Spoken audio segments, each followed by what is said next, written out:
With the entire backlog of set 2 finally done, it's about time that we head into the next set, which is Lyrical Monasterio. Yes, I'm late with it, but we're still gonna cover all the information.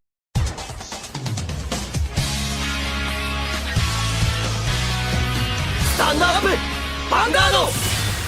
Hey Cardfighters, welcome back to another set review as we're finally diving into a brand new set. And yes, it's pretty late, but there's still a lot of information that we need to go over, and as seen as Lyrical Monasterio probably only going to get one set each year, the information and all the videos for Lyrical Monasterio will be relevant for quite a while. So for anybody that's still interested in all the cards as well as in the decks and everything, it's still important to make these videos. Now, as seen as it's only one nation, you would suggest that I would make a gigantic set review, but we're not going to do that because the videos will be way too long. I'm going to split the set reviews into 4 separate videos. This particular video, we're going to focus on all the generic cards that don't necessarily belong to any of the actual ride lines. Some of them are very obvious that they belong to a certain ride line, but are generic enough that they can work in any other deck. And then the subsequent 2 episodes, we're going to tackle 2 ride lines at a time. So without any further ado, let's jump straight into these cards because we have a lot to talk about, and I want to not make this video unnecessarily long, so let's jump straight into it. So of course we're going to start off with the triggers, and Lyrical Monasterio surprisingly enough got 4 copies of each trigger, so they have 4 heals, which all of them are going to get 3 stars as they're just generic triggers. Now that also means they're going to have 4 new draws, which of course also going to get 3 stars as they're just generic triggers, and unlike the heal triggers, you can actually run all 4 if you want to, but I don't know if you actually want to do that. And on top of that, they also got 4 fronts. Now, once again, you can run all fronts. This is probably more likely that you would maybe do in like the draws, but maybe some people like draws.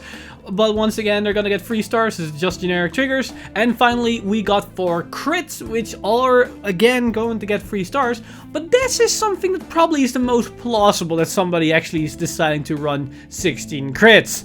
So if you want to go that route, you have the cards. Now, if we stay on the trigger topic, we also of course got the nations over trigger, and in their case we have multiple, but they all have the same effect. So let's highlight one of them, which is greatest star Esteranza. And Esteranza's additional over trigger effect is during this fight you get, during your turn, all of your rearguards get power plus 10k. So this means your columns will be big from the moment onwards you're going to hit the overtrigger. This is very similar to the Dark Stage one, where you get an effect that lingers until the end of the fight. I think this can be a bit more of a blowout because Lyrical Monasterio, a lot of the ride lines focus around the rear guards, and some of them are bouncing or superior calling more cards, which allows you to achieve multi-tags. And with passive 10k power on all your rear guards means those multi-tag strategies are 10 times stronger at that point, which is kind of devastating if it hits in the right timing.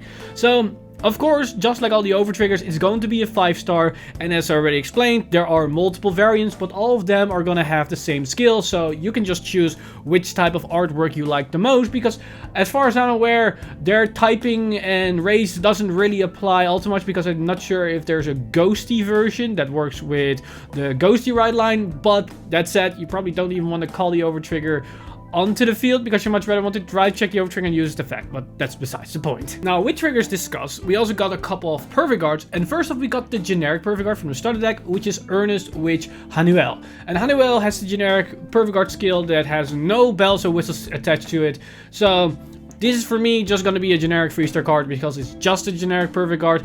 But we're probably never going to play it because we have better perfect guards in the likes of these perfect guards. So just like the over triggers, the perfect guard also has multiple versions, 5 in total, and we're going to highlight this particular one, Determined Cheerfulness Sakra. And Sakra has the effect, although when its unit's placed in the garden circle, choose one of your units and it cannot be hit until the end of battle. If your hand has 2 or more cards, choose a card from your hand and discard it. So this is the better perfect guard that we see for all the other nations, so we know what we can expect. It's just going to be a 4-star star because it's better than the original one, but it's also not as amazing as we've seen with other special perfect cards in the past. But still a nice card to have, and seeing as there are now multiple versions and with different artworks and whatnot, you can pick and choose from which one you like the most. And then finally, for the bulk random support, we also got a bunch new starters, which are gonna get 3 stars for me, but in this case we have not 1 or 2, we got 6 starters, and they all are starters from the new different ride lines that are coming from either the troll deck or the set itself. Now, usually I make the starters, one of them a 3-star and the rest are gonna be 1-star, but in this case, because of aesthetic reasons, and I believe some might have a synergy that you need to have a specific one installed, but I'm not sure if that's actually the case.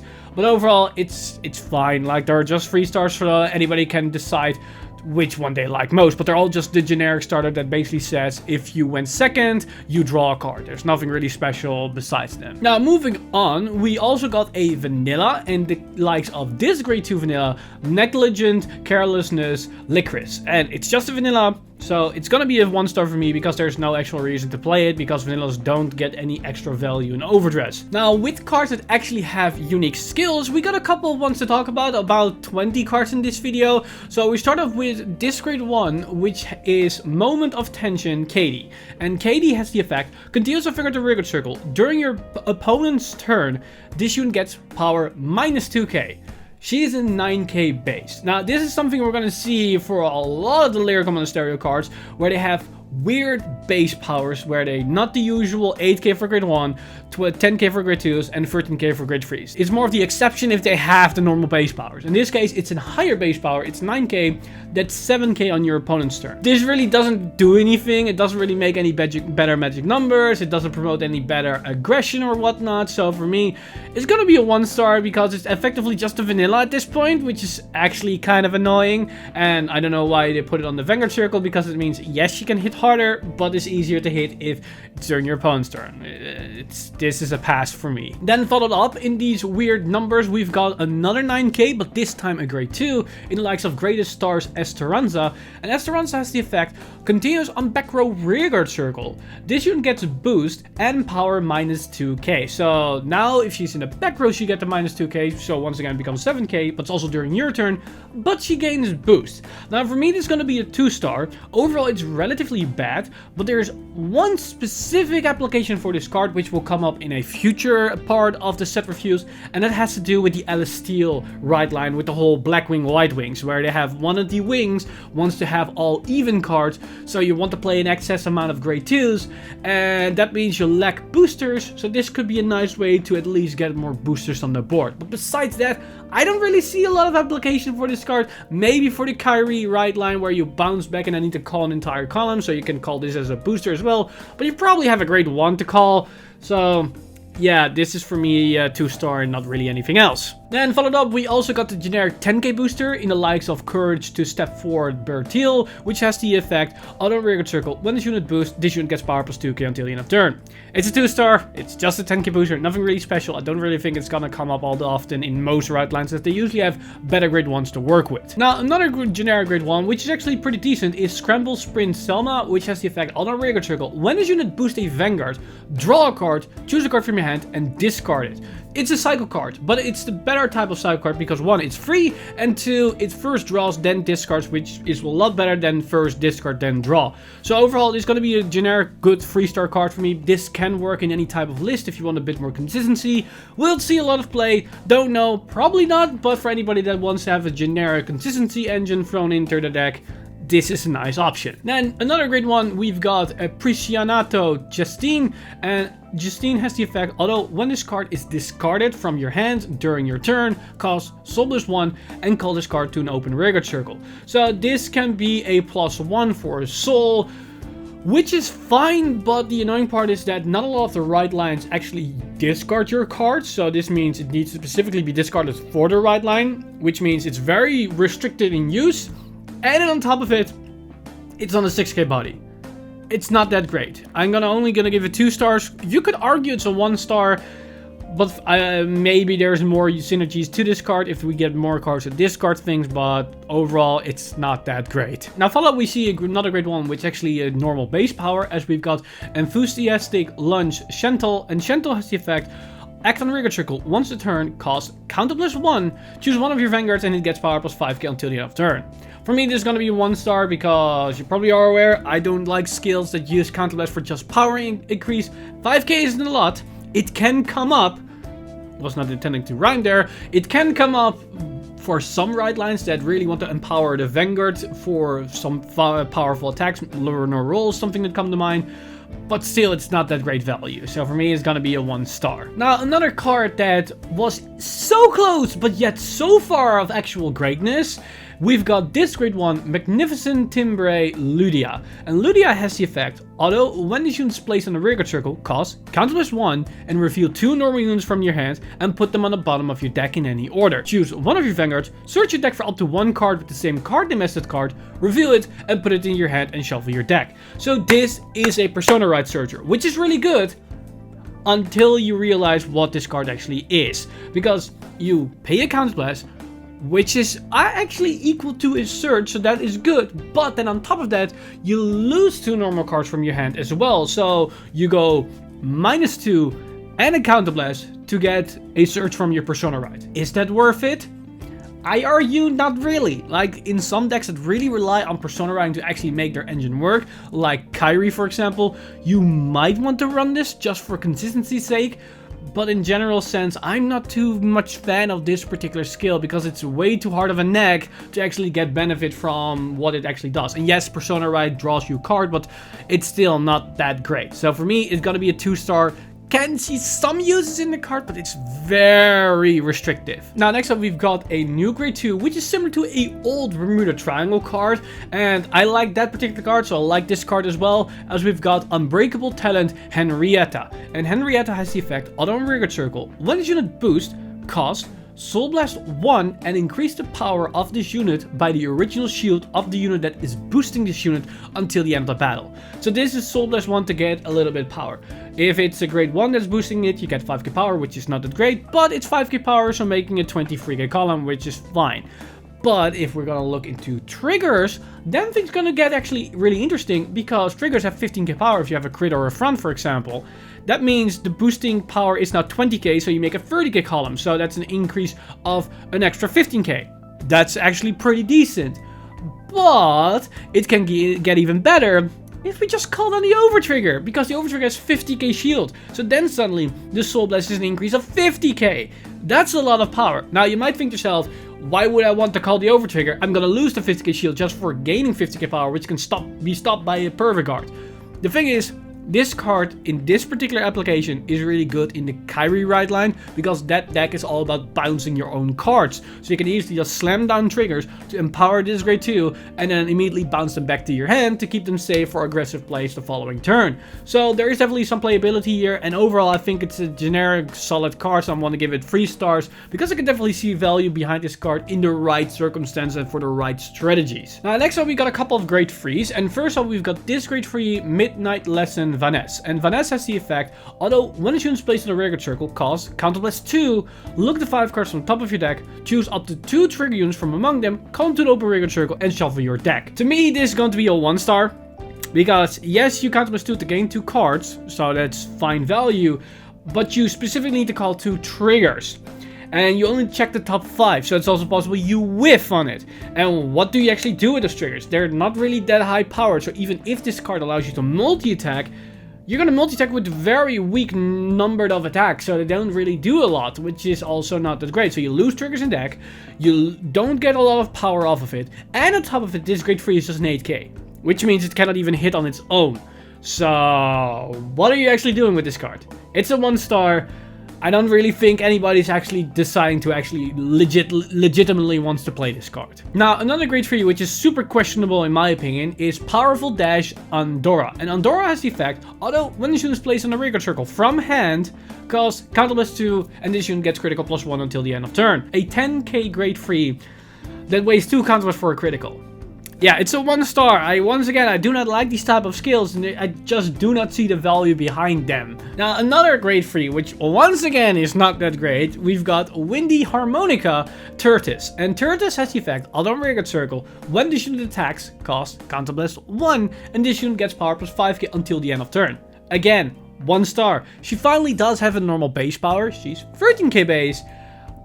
But the skill is just terrible. So yeah, we're gonna skip this one as well. Now we get to a group of cards that are more order centric. And some of them do specifically work well with a certain right line. But they don't really specify the specific right line, so they can be used in a generic sense as well. And first off, we've got this great one, which is Precise Curriculum Lubies. And Lubies has the effect continues a rearguard circle. If you played an order this turn, this unit gets power plus 2k. So this is similar to the 10k booster, only this time it just is a 10k unit, so it can also be an attacker, but you need to play an order. In some right lines or some decks this isn't big of an issue, but still it's kind of whatever. So it's gonna be a 2-star for me because you probably have better cards to work with, so I don't really see this card actually see play. Then if we move up to a grade 2 like of this card, we've got Laid Back Older Sister Audrey, and Audrey has the effect continues a rearguard circle during your turn. If your order zone has a card, this unit gets a power plus 5k. She's 8k base, so she becomes a 13k unit, which is honestly not that bad. Sadly only during your turn, but probably it's doable. And order zone basically means you need to play a set order. Now you have Learn a Role that works with set orders, which definitely can use this card, but we also have generic set orders in Lyrical Monasterio, which makes this card somewhat generic, but it's still not that great. So it's going to be a 2-star card for me, as it's not that particularly good. Now another card that's also just fine is this grade 3 Sophisticate Theresia, and Theresia has the effect on a rearguard circle. When this unit attacks, if you played an order this turn, costs Soul Blast 1, and this unit gets power plus 5k until the end of the turn. So once again, we got this order restriction to get the attack. Soul Blast 1 for 5k. If you have the soul, it's not that bad, unlike Counterblast, so it's fine. The restriction can be a thing, but depending on the deck you play, probably not. So overall, I think it's an okay 2-star for grade 3 rearguard beater, but there are probably better options than this. Then another grade 3 that follows similar traits is Positive Singing Louche. And Louche has the effect continues a rearguard circle. During your turn, this unit gets power plus 2k for each of your cards in the order zone. So this is an 11k base. So if you have one order in your order zone, she becomes 13k. So she's just normal. This is probably where most decks are gonna stop. So it's actually just a vanilla, which is really bad. But in a Learn a Role deck, you're gonna play more set orders, so this could actually stack up to more power. And since this doesn't cost Counterblast or Soul Blast, it's just passive there. Makes it a 2-star card. If that wasn't a thing, it's easily worse than the grade 3 we just talked about, so it would have been a 1-star. Now next up we got finally actually a decent card with the order-centric playstyle, as we got this grade 3 Relaxing Chat Philomena. And Philomena has the effect, although when this unit is placed on the rearguard circle, you may play an additional order this turn. So for free, you can play another order. Now this won't matter for most decks, but certain decks that really rely on multiple orders to actually do their thing, this can be a nice budget option to increase the value output of your deck. So for that, I think it's gonna, I want to give this card a solid 3-star card. Now it's not gonna be game breaking or whatever in that kind of sense, and there are other cards for the respective right lines that do what this card actually better. But maybe you want to play a more generic playstyle or some type of budget alternative, then this effect is pretty decent. Now another card that is actually really good in my opinion is this grade 2 Contradicting Kindness Virginia. And Virginia has the effect on a rearguard circle. At the end of the battle, this unit attacked while boosted. If you played an order this turn, put this unit into your soul and countercharge 1. So for losing a rearguard, you get 1 soul and 1 counterblast. That's actually really good because you're gonna need the value for all these resources and all these right lines. This is pretty decent. And you might think to yourself, now hold up, losing a card that's not that great. But interesting enough, there are 2 specific right lines that actually benefit from this effect, that it removes itself from the field. We got the Ghosty right line with Velti Rosa that wants to clear the front row so you can multi-tech more cards, and Kyrie wants to be able to clear at least one other front row unit so you can call more cards during the battle phase to attack even more times. This is a great card that allows you to enable that while generating resources on top of it. So for me, this is going to be a solid 4-star card. This can definitely work in those right lines. It's also generically good enough that it can work in other right lines as long as they also play orders on an at least consistent basis enough that you can get the skill off. But overall, pretty good card. Now besides these cards that interact with orders, we also got a couple of orders that we need to talk about. And first off, we got this grade 2 Cleaning Zone, and its effect is play this with cost, counter plus 1, draw a card, choose one of your units and it gets power plus 5 until the end of turn. It's a 1-star. The draw negates the minus of playing the order, and then basically it comes down that you pay a counterblast to gain 5k power. Now next up we got the set order from the Tra deck, which is Worldwide Special Live Tour, and its effect is Act from Order Zone. Once per turn, cost counterblast 2, choose one of your Vanguards, and until the end of turn, it gets continuous Vanguard Circle. All of your rearguards get power plus 5k. So this is an interesting effect because it's similar to what the Over Trigger does, but then for half the power, but you need to pay 2 counterblast, and it's only lasting for a single turn. Now, in a multi-tech decks where you bounce your units, call new cards during the battle phase, and have multi-techs, this could actually be decent, because it at least makes those numbers more threatening, and especially with all those weird base powers that Lyrical Monasterio has access to, this could be a great way to fix that. But all that said and done, it's still counterblast for power, and it's counterblast 2 for a little bit of power. I'm not really feeling it. It's a 1 star. Maybe you can argue 2 stars, but not more than that. Like, you're wasting too much resources for a little bit of power gain, which is not that great. Now, beyond that, we also got a Blitz order, which is, interestingly enough, pretty decent, especially against one of the more powerful ride lines, as we've got a Luminescence Fountain, and its effect is, if you have 3 or more rear guards, all of your units being attacked get power plus 15k until the end of battle. So this is just a 15k Blitz order, but it's a 50k Blitz order for all units being attacked, which is actually really good against Vermilion or Brawler type effects. And for anybody that's aware of all the ride lines in this set, we've got the Dragon ride line that can attack 3 units at a time, and this is a great way to just block all those attacks at the same time without wasting too many cards from hand. So this is actually a pretty decent Blitz order, which I want to give 3 stars. Like, it's just 15k in most sense, but in some instances it can actually be 45k that actually matters. This also counterplays Leonard to some extent, so again,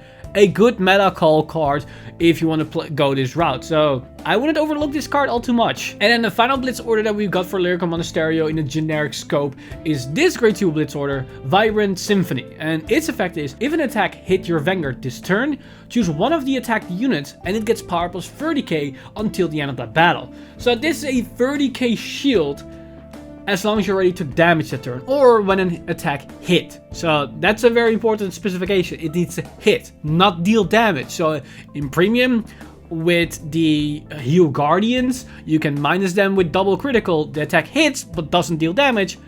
Then still, this Blitz order will activate for that turn.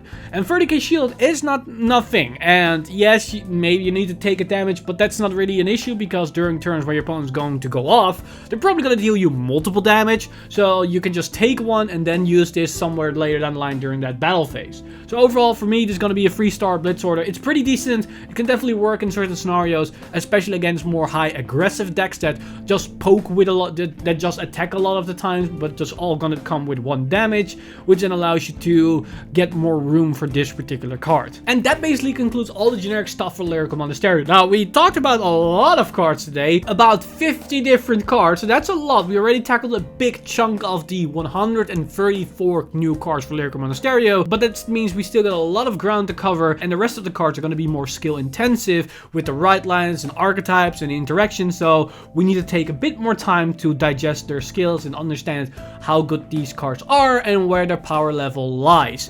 But for the rest of the cards we just talked about, most of them are pretty generic, really relatively bland, so I just want to get them out of the way immediately, because some of them might come up with other right lines, most not really, so you at least know what the base is for Lyrical Monasterio right now. And that's also the reason why most of the ratings in this particular video didn't really exceed the 3-star range, and mainly was around the 2-star, because we just covered all the bad cards, or at least the biggest chunk of the bad cards today. So join me next time when we're gonna dive into 2 ride lines, but which 2 of the ride lines that's going to be, I will keep a secret for now. But with that said, let me know in the comments down below what you guys think of the cards that we tackled today, as we tackled quite a lot. That said, I want to give a huge shout out to my Patreon supporters over at patreon.com/ForgetInsider. You guys are amazing. If you do want to support the channel or everything that's happening on the channel, you can simply go to patreon.com/ForgetInsider and become a Patreon today. But with that said, I've been Mr. Time Leap, and I see you guys in the next one!